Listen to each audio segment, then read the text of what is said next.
বড় জীবন এখনো। এবার ফাঁস হয়ে গেল গোপন তথ্য।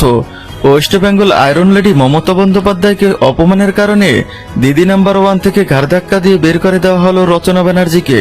আমাকে সিটটা কেন দেওয়া হয়েছিল? আমি রচনা বন্দ্যোপাধ্যায় ডিফেন্স স্টার, আমি রচনা বন্দ্যোপাধ্যায় দিদি নাম্বার 1।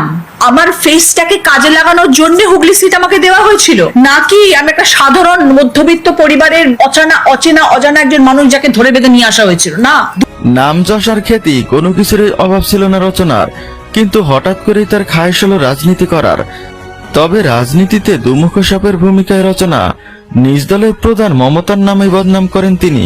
তৃণমূল নাকি চোরের দল। তার জেরেই দিদি নাম্বার 1 সিজন 10 থেকে রচনার নাম বাদ দিয়ে আরেক জনপ্রিয় নায়িকা স্বস্তিকাকে নেওয়া হয়েছে। এবার আমাদের জয় করার পালা। এমনই সব 10 দিদিদের সঙ্গে 10 গুণ বেশি আনন্দ দিতে আমি আসছি দিদি নাম্বার 1 সিজন 10। ইতিমধ্যে স্বস্তিকা শুটিং শুরু করে দিয়েছেন। এতটা বছর রচনা দিদি নাম্বার 1 পরিচালনা করলেও তাকে বাদ দিতে দ্বিতীয়বার ভাবেনি কর্তৃপক্ষ। এজন্যই বলা হয় ইট মারলে পাটকেলটি খেতে হয়। কিন্তু দিদি নাম্বার 1 বলতে দর্শকরা রচনাকেই বুঝে থাকে। তবে রচনা যতই মুখে বলুক আমি কাজের চাপে আছি, কিন্তু দিদি নাম্বার 1 থেকে বাদ পরে তিনি গোপনে কান্নাকাটি করছেন। ভিউয়ার্স, আপনাদের কি মনে হয় রচনাকে দিদি নাম্বার 1 থেকে বাদ দেওয়া সঠিক হয়েছে নাকি ভুল? আপনার মূল্যবান মন্তব্য জানান কমেন্ট বক্সে। আপাতত বিদায় নিচ্ছি, কথা হবে পরবর্তী ভিডিওতে।